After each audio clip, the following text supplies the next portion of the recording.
Good morning, guys, and welcome to another episode of Fishing with Big D. We are out here on the Saltville pond system. It's another beautiful set of ponds up here in the mountains of Southwest Virginia. We're going to be fishing 3 different spots today. Thought we'd start out on the main pond today. This is the largest of the 3, and as you can see, the water is very low. We're down about 2 to 3 feet off the banks. Virginia hasn't had a lot of rain these past few months. They've got burn bans into effect and a lot going on. Hopefully some cooler weather coming in, they can get some rain systems to show up and start filling these ponds back up, get that water moving. Today we're going to be fishing out here today. We're going to be hand fishing mainly. I have fished these a few times before. There's trout, bass, and crappie, and bluegill, and every now and then someone says you'll catch a rock bass or a perch. I've yet to catch anything like that, but I have caught all the others here, so we're going to give it a shot. Once again, this is just another beautiful mountain pond up here in the mountains of Southwest Virginia. It's a beautiful little ride. If you get a chance, be sure to come out and check it out. Now let me go show you what we're going to be using today. Alright guys, let me show you my setup I'm going to be using today. I've got my Crappie Max Mighty Light, and this is a 9-foot. The model number is CMLT 90. This is a amazing rod for pan fishing, especially crappie. Went for a little bit longer rod today so I could get really good casts, as I figured the water was probably going to be pretty low. Usually a longer rod like this, you can get an extra 10 or more feet in each cast. Love this thing. It's ultra sensitive. You can feel about anything with it, and that tip is fast action. Just overall an amazing rod and reel combo.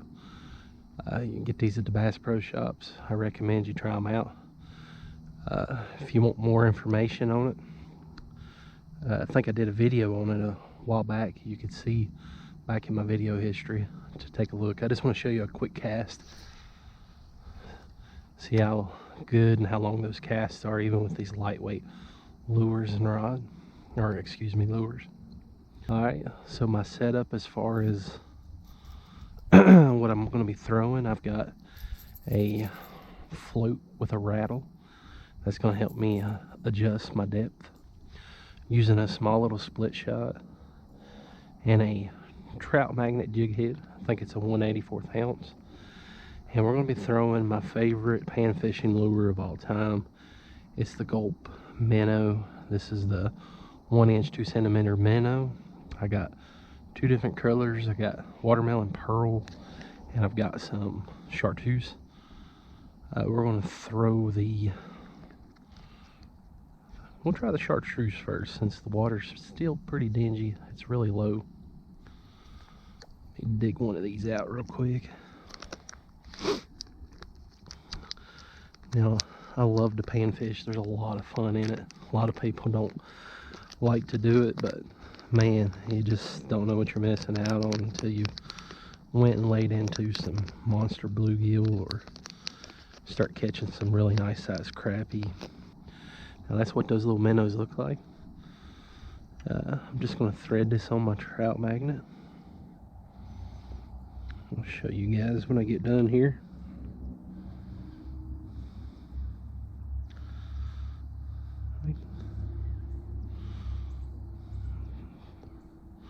Thread it on like so. It's my presentation.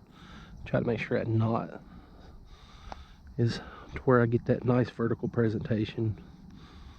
And that's what we're going to do today, guys. As you can see, the water is way down on the banks. We're down about 3 feet. So I would imagine that these bluegill and stuff, if they're not right up on the edges in the brush trying to hide, they're going to be out in these deep holes. So we'll make a few fan casts. We'll watch for little bit of movement. I see some bubbles, so we got some carp hanging out. Doesn't help we got big old birds out there flying over. That spooks them, especially when it's good and shallow like it is. And that's how we're going to do, guys. We're going to slowly retrieve that gulp minnow under our float. Now what I like to do is reel my slack out, and then I'll pull back towards me a couple of twitches like that with my rod. It'll make that bobber agitate back and forth, and then I'll pause for a few seconds, give them fish time to investigate. Look, oh, getting a nibble, something small. He's not quite big enough to pull it under.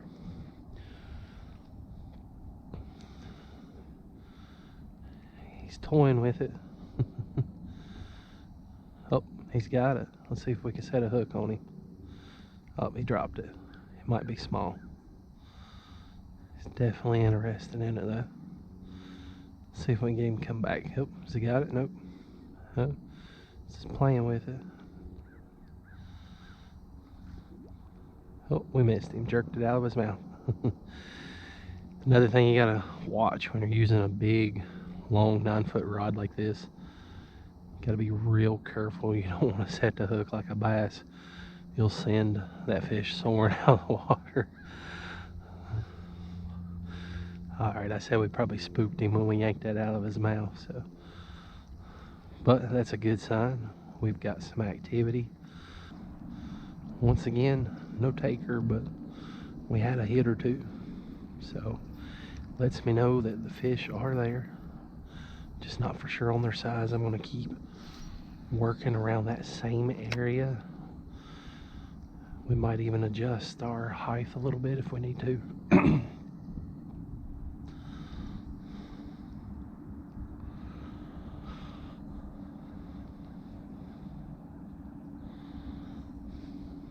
Nope. Oh, there we go. That's a good little strike. He moved that bobber a good distance. He still got it. Let's set the hook, see if we can catch this. Hey, there you go. Look at that rod. That's what we were looking for. Oh yeah. What we got here? That one's a bass. Yep. Yeah, he's jumping. I felt pretty good head shakes. Couldn't be a crappie, I didn't think. Yeah, we got us a little largie. Oh, he's tying us up in that grass.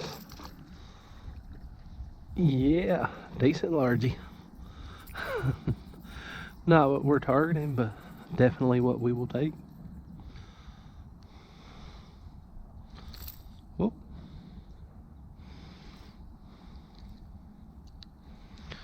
I was able to save our minnow.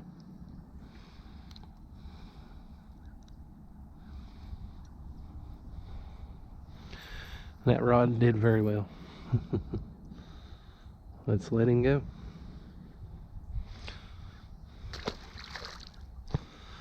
Alright guys, we're on the board. Skunk out the boat. Well, off the banks, I guess you'd say. Alright guys, I missed that, but I seen something jumping, skimming the surface out there. I cast it right out, and this feller come up and hit it. It's another largemouth bass. I mean, it was so fast I couldn't get the camera on fast enough for you guys, but I seen him chasing something around over there. So I hurried up, reeled in, I threw it about the time I hit my button on my camera, and he done smacked it hard.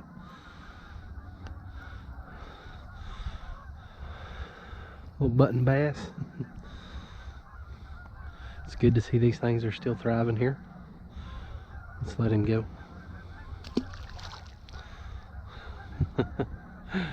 Now I don't know if it was two of them. See, there goes another. I think they're trying to feed up on something over there.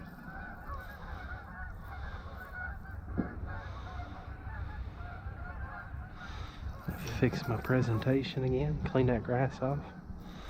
Let's go right back out there in case there was two of them traveling together. Couldn't really tell. They were hopping, I know that. All I did is I threw right out there in the middle, gave it a few twitches, and boom, he smacked it hard. Oh, there's another good hit. There might be another active out there. That or they're chasing them little bluegill.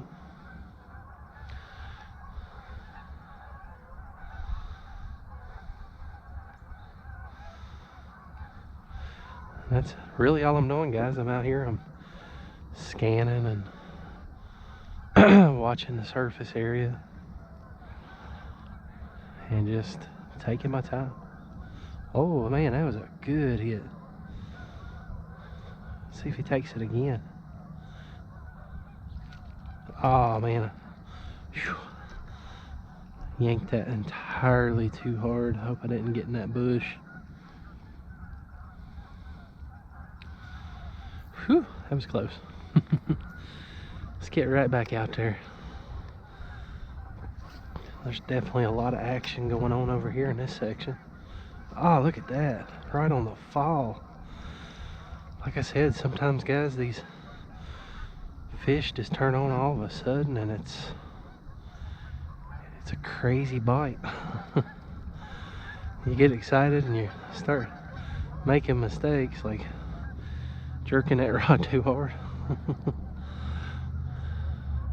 Let's get right back out there. See if we could catch that one that's hitting it on the fall. That was 2 solid strikes within a few seconds of each other.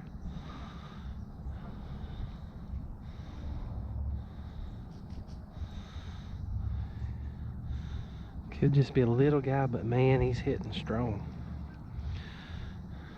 If he could get that lure just deep enough past that hook, we'll catch him.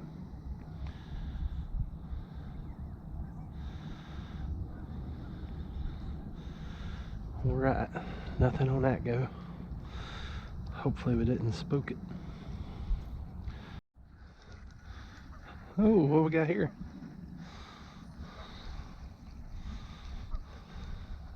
Pulling good. Oh, another bass. Oh no, he spit it. Oh man, looked like another largemouth bass.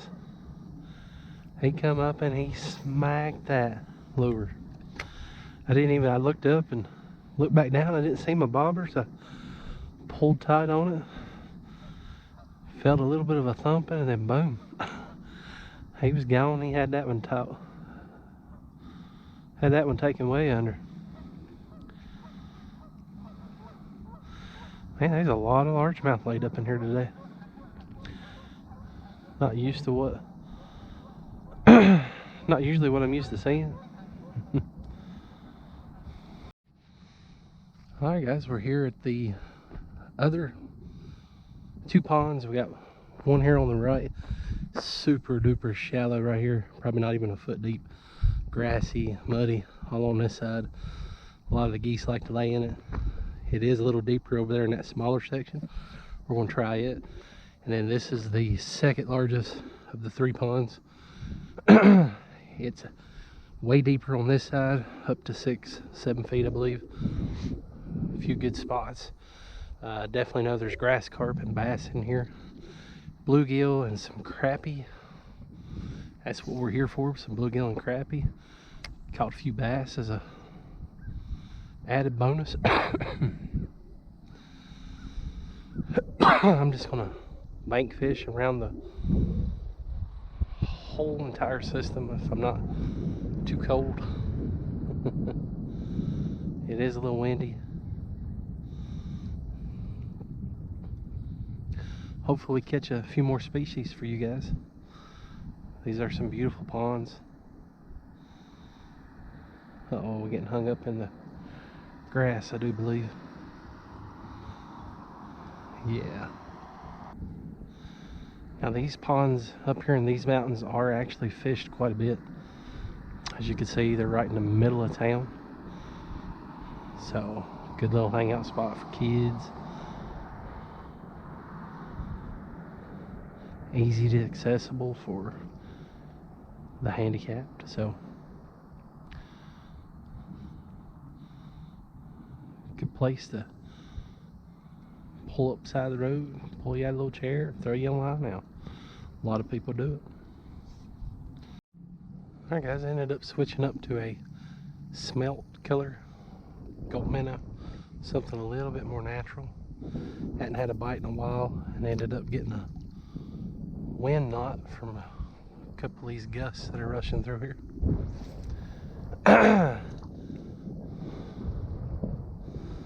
Switched it up a little bit to see if that might entice something different.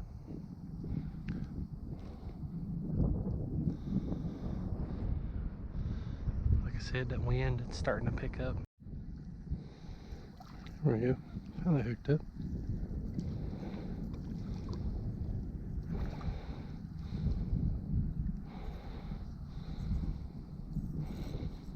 Bluegill.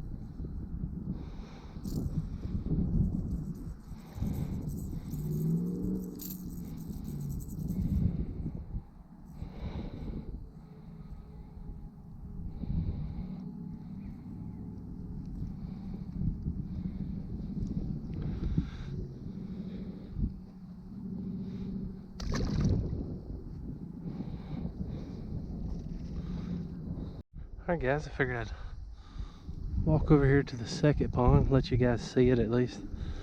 You can see where it's super shallow.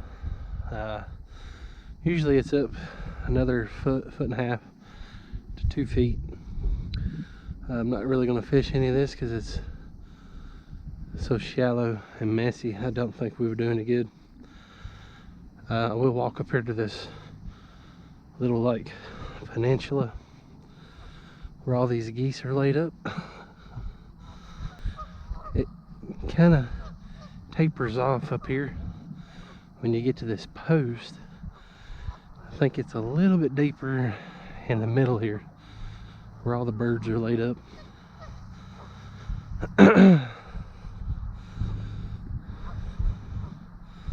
Yeah, you can see it's getting a little bit deeper over there. Now this is a pretty good size pond for bluegill and stuff. It's awesome to fish when the waters are a lot deeper. As you can tell, it's pretty low. But as you get out here in the middle part, it's a little bit deeper. I'll make a cast or two. Won't hurt nothing.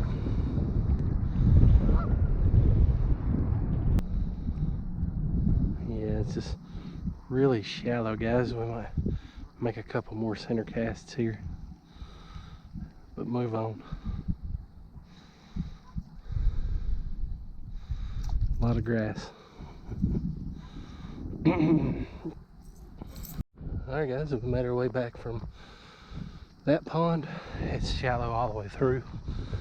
Just not enough water at the moment. But I have caught fish in all three of these. Now we're here on the reeded end of this pond, number 2. As you can see, it's super shallow on this side. This is where the spring feeds in. You can see it's real mossy and grassy down there on the bottom. When the water's up, it's a really good place to fish, especially for bluegill, crappie, largemouth bass that are in here. Just a little shallow right now. And this is the little feeder pond that feeds into here. If you go further up towards them older green rooftop buildings, that's where the spring flows in, and spring feeds into this creek. Sometimes you can see carp in there. Then they flow down to right here. Look at that, that's horrible. People throwing their garbage everywhere. But this is where the water feeds out. Now we will fish this for a minute because it actually gets deep right off the edges there.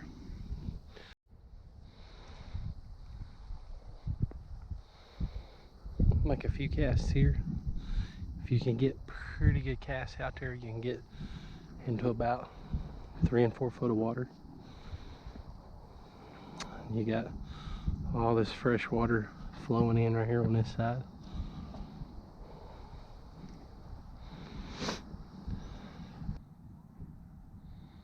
Getting a little hit right here, but it's something small, it appears. You can see a lot of bubbling action going on around it.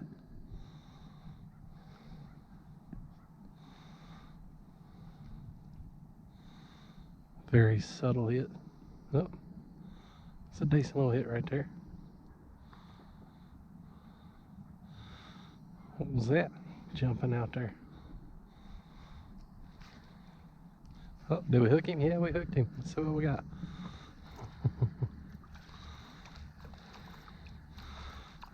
Oh, he's a fighter. Bluegill. Nice bluegill. Some pretty colors still in him. Dark yellow. Some faint purple.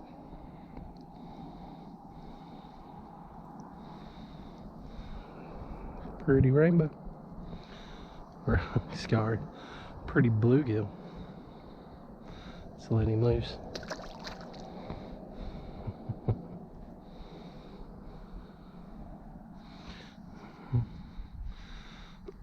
He's a pretty good size to be pecking on it like he was. Made me led me under the assumption that it was a lot smaller fish. Let's try a few more minutes right here.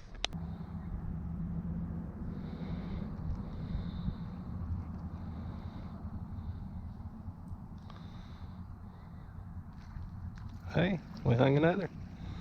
Let's see what we got here. Another bluegill.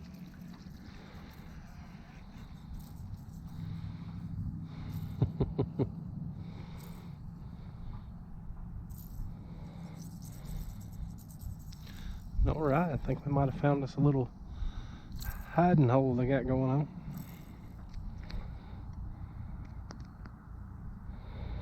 Oh, feller's cold. The spring water's cold. Another pretty one. Let's let him go.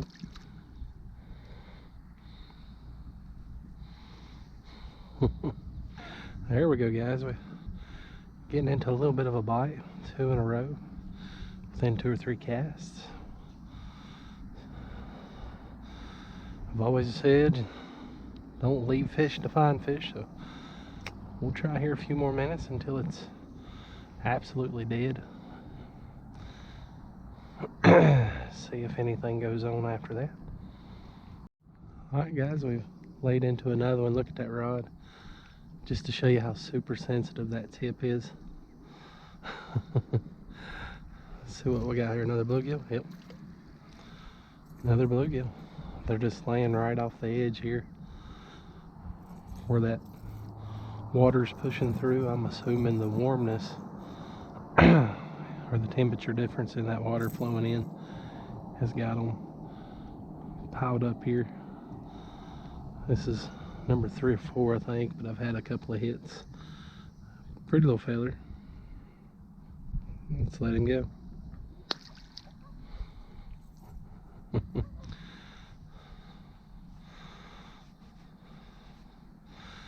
Boy, it warms up the day for you to be able to catch some fish. It's a shame people throwing their trash like this. I had to run to the car and see if I've got a bag, and I'll clean this mess up. It's these kind of fishermen I wish weren't allowed to have a license. Alright, let's get back out there.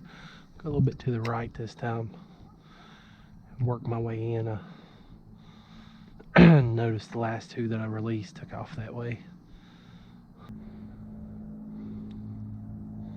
Oh, here we go. So, hooked up on that one.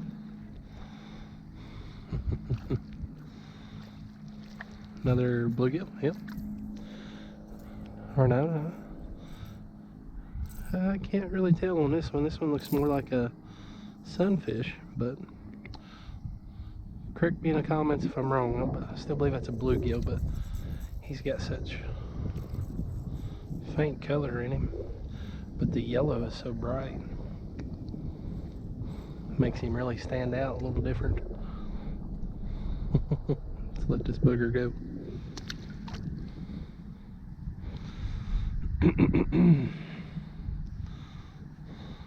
All right. Feels good to be able to get into them and get them figured out, or figure out a good hot spot like we have here. He's tore this minnow up pretty good, but I might be able to reuse. So far we've only had to go through 2 today, which is pretty good. Good quality lure.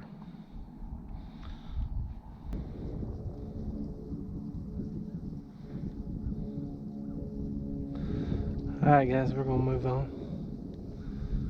Still got a little bit left to fish. Alright guys, we're making our way around to another little section of reeds over here. You can tell at some points in time that water is coming up here on the banks a few feet. It's still quite shallow in this section here. I'm gonna keep walking around till we can see a deep hole to try. I do see a lot of little shad. It's a good sign. Still some life in this pond. Some bluegills, some bass. If you get them water levels up, I think that this will still be a really good pond for fishing. I'm gonna try right in here. It looks like a deep spot from what I could tell back there on the upper bank. Hard to see and judge, but a lot of it just looks really shallow. Oh yeah, this one's still loaded with carp. Look at it. There's 10 or 15 of them out there scurrying across the bottom. It's good to see they're still in here. Maybe we could come back up and do a carp fishing video. Alright guys, we're here on the deeper end. Climb down here on this little rock. So from here all the way to that bridge is a deeper little channel that's kind of cut through here through time, I guess, or maybe even when they were developing.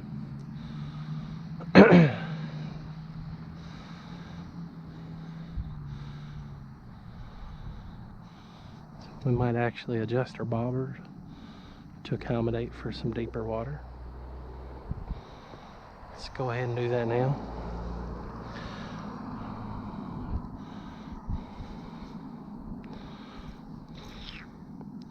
Just gonna go up a couple of inches, nothing major.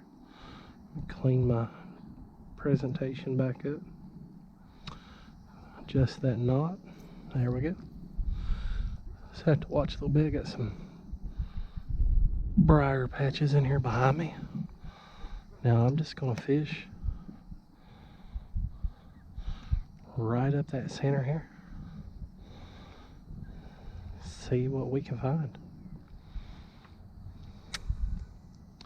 Hey, there we go. Hey, what do we got here? Oh, he spit it. Gotta be kidding me. That felt like a nicer fish. That wind's died down just a little bit, which has helped us out some. We're able to see that float. Hey, we stuck him that time. Alright, I'm gonna reel this one in quick so he don't shake the hook. What we got here? Bluegill, yep. Good size bluegill. That's what we're looking for.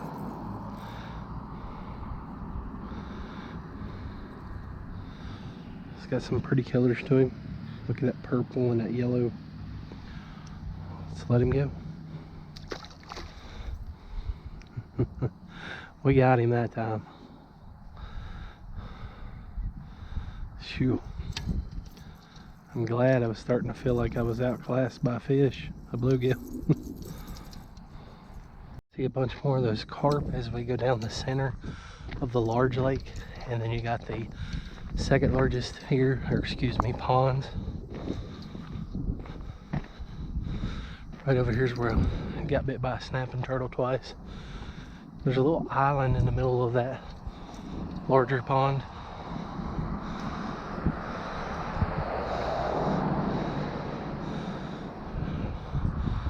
A few big carp, it looks like, swimming around. Alright, we're gonna fish this deeper section here, work our way back to the vehicle, and then we're gonna call it quits, guys. It's been a fun day. We've caught several fish, set out to do that, and that's what we did. Didn't catch any crappie, unfortunately.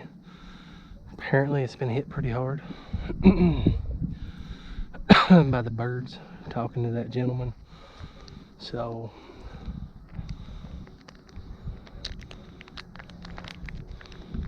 maybe they'll pick back up. Season rolls around.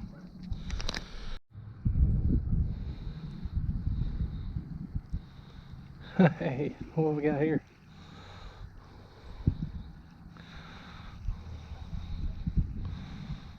He come right up and took that. A bluegill.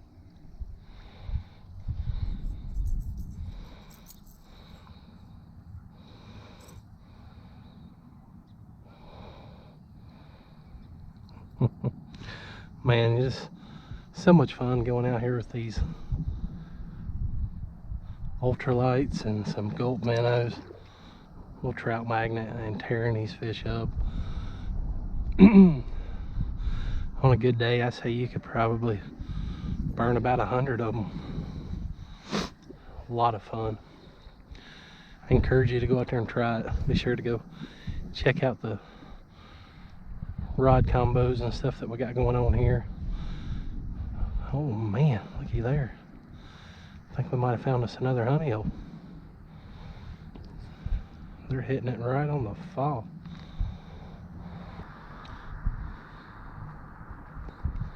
There we go. Got a hook in him that time.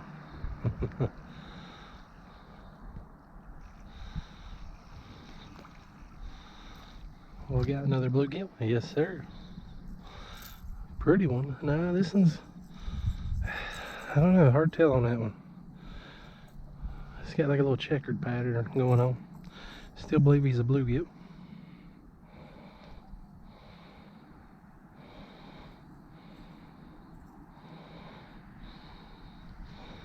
Pretty killers.